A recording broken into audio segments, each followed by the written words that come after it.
தமிழக அரசியலில் இதுவரை இல்லாத அளவுக்கு தாவேகாவின் வெற்றி பெரும் பரபரப்பை ஏற்படுத்தியுள்ளது. தமிழக அரசியலில் தற்போது நிலவி வரும் பெரும்பான்மை பிரச்சினை, ஆளுநரின் நிலைப்பாடு மற்றும் ஆட்சி அமைப்பதில் உருவாகியுள்ள சிக்கல்கள் இந்திய அரசியல் வரலாற்றில் எம்ஜிஆர், என்டிஆர் சந்தித்த மிகப்பெரிய அரசியல் நெருக்கடிகளை மீண்டும் நினைவுபடுத்துகிறது. குறிப்பாக ஆந்திராவின் முன்னாள் முதலமைச்சர் என்.டி. ராமாராவுக்கு 1984ஆம் ஆண்டு ஏற்பட்ட ஆளுநர் பிரச்சினை தற்போது மீண்டும் அரசியல் விவாதமாக மாறியுள்ளது. இதேபோல் எம்ஜிஆரும் 1980இல் ஆளுநர் பிரச்சனையை எதிர்கொண்டவர். இருவரும் பெரும் நடிகர்களாக இருந்து முதல்வர் பதவிக்கு வந்தவர்கள் என்பதால் விஜயும் இதே ஆளுநர் பிரச்சனையை சந்தித்து வருவது முக்கிய ஒற்றுமையாக பார்க்கப்படுகிறது. தமிழ்நாடு சட்டமன்ற தேர்தல் வரலாற்றில் முதல் தேர்தலில் 108 தொகுதிகளில் வெற்றி பெற்று தமிழக வெற்றி கழகம் மிகப்பெரிய அரசியல் சக்தியாக உருவெடுத்துள்ள நிலையில் பெரும்பான்மைக்கு தேவையான எண்ணிக்கை இல்லாத காரணத்தினால் விஜய் இன்னும் முதலமைச்சராக பதவியேற்க முடியாத சூழல் உருவாகியுள்ளது. இந்த நிலையில் என்.டி. ராமாராவுக்கு நடந்த அரசியல் சம்பவம் தற்போது அரசியல் வட்டாரங்களில் அதிகமாக பேசப்பட்டு வருகிறது. தெலுங்கு திரையுலகின் மிகப்பெரிய நட்சத்திரமாக விளங்கிய என்.டி. ராமாராவ் 1982 மார்ச் 29ஆம் தேதி தெலுங்கு தேசம் கட்சியை தொடங்கினார்.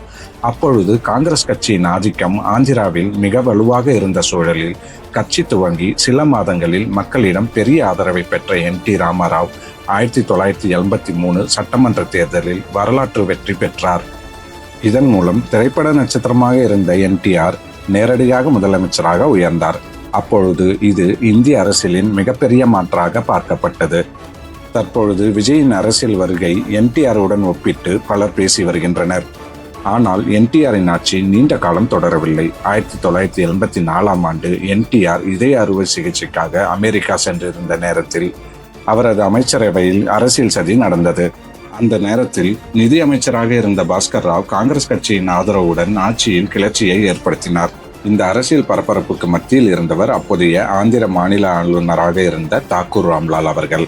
என்.டி. ராமாராவுக்கு ஆதரவாக பெரும்பாலான எம்எல்ஏக்கள் இருந்தாலும் அவருக்கு சட்டசபையில் பெரும்பான்மையை நிரூபிக்க ஆளுநர் அவர்கள் வாய்ப்பு வழங்கவில்லை.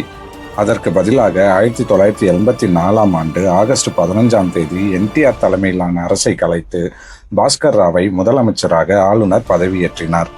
இந்த நடவடிக்கை அப்பொழுது நாடு முழுவதும் கடும் அதிர்வை ஏற்படுத்தியது. மக்கள் வாக்கில் தேர்ந்தெடுக்கப்பட்ட அரசை சட்டசபையில் சோதனை இல்லாமல் கலைத்தது ஜனநாயகத்துக்கு எதிரான நடவடிக்கை என அனைத்து தரப்பினரும் கடுமையாக விமர்சித்தனர். என்.டி.ஆரின் நீக்கத்திற்கு எதிராக ஆந்திரா முழுவதும் பெரிய அளவில் போராட்டங்கள் வெடித்தன. பொதுமக்கள், கட்சி தொண்டர்கள் மற்றும் பல்வேறு அமைப்புகள் சாலைகளில் இறங்கி போராட்டத்தில் ஈடுபட்டன. இந்த அழுத்தம் காரணமாக மத்திய அரசு பின்னர் ஆளுநர் ராம்லாலை மாற்றி சங்கர் தயாள் சர்மாவை புதிய ஆளுநராக நியமித்து அதன் பிறகு அமெரிக்காவில் இருந்து அறுவை சிகிச்சை முடிந்து இந்தியா திரும்பிய என்.டி. ராமாராவ் சட்டசபையில் தனது பெரும்பான்மையை நிரூபித்து மீண்டும் முதல்வராக பதவியேற்றார். எம்ஜிஆர் அவர்களுக்கு ஏற்பட்ட கவர்னர் பிரச்சினை பற்றி பார்ப்போம்.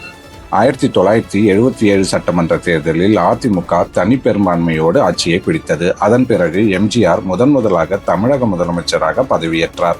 அந்த காலகட்டத்தில் எம்ஜிஆருக்கு மக்களிடையே மிகப்பெரிய வரவேற்பு இருந்தாலும் அரசியல் ரீதியாக பல சவால்களும் இருந்தன. 1980 மக்களவைத் தேர்தலில் தமிழகத்தில் திமுக காங்கிரஸ் கூட்டணி மிகப்பெரிய வெற்றியை பதிவு செய்தது. மொத்தம் 39 தொகுதிகளில் 37 இடங்களை அந்த கூட்டணி கைப்பற்றியது. இதனால் எம்ஜிஆர் தலைமையிலான அதிமுக அரசு மீது எதிர்க்கட்சிகள் கடுமையான நெருக்கடியை கொடுத்தது.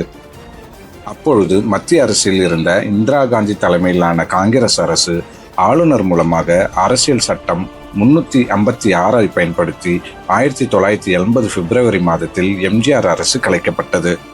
ஆனால் அரசை கலைத்த முடிவு எதிர்பாராத விதமாக எம்ஜிஆருக்கு அரசியல் அனுதாப அலை உருவாக்கியது. மத்திய அரசு அநியாயம் செய்துள்ளது, தமிழகத்தின் உரிமை பறிக்கப்பட்டுள்ளது என்ற உணர்வு மக்களிடையே வேகமாக பரவியது. இதன் விளைவாக சில மாதங்களிலே நடந்த சட்டமன்ற தேர்தலில் அதிமுக மிகப்பெரிய வெற்றியை பதிவு செய்தது. எம்ஜிஆர் மீண்டும் முதலமைச்சராக பதவியேற்றார். தமிழகத்தில் தற்போது நிலவி வரும் அரசியல் சூழல் காரணமாக என்.டி.ஆர். எம்ஜிஆர் எதிர்கொண்ட கவர்னர் பிரச்சினை மீண்டும் பேசப்பட்டு வருகிறது. குறிப்பாக மூவரும் நடிகர்கள் ஆவார்கள். தாவேகா தலைவர் விஜய் ஆளுநரை சந்தித்து ஆட்சி அமைக்க உரிமை கோரியிருந்தாலும் பெரும்பான்மை எண்ணிக்கை இல்லாததால் உடனடி அழைப்பு கிடைக்கவில்லை. தமிழக சட்டசபை தேர்தலில் தாவேகா 107 இடங்களில் வென்றுள்ளது. காங்கிரஸ் 5 எம்எல்ஏக்களின் ஆதரவுடன் விஜய்க்கு தற்பொழுது 112 உறுப்பினர்கள் ஆதரவாக இருப்பதாக கூறப்படுகிறது. ஆனால் ஆட்சி அமைக்க தேவையான 118 உறுப்பினர்கள் ஆதரவு இல்லாததால் ஆளுநர் இன்னும் அழைப்பு விடுக்கவில்லை என தகவல் வெளியாகியுள்ளது. விஜய் அவர்களை ஆட்சி அமைக்க அழைக்காவிட்டால் ஆளுநர் மாளிகையை முற்றுகையிடுவோம் என மாணவர் காங்கிரஸ் எச்சரித்துள்ளது. மேலும் இந்த விவகாரத்தில் மத்திய அரசின் அழுத்தம் இருக்கலாம் என்ற குற்றச்சாட்டும் எழுந்துள்ளது. தமிழக அரசியல் சூழல் பரபரப்பாகியுள்ளது.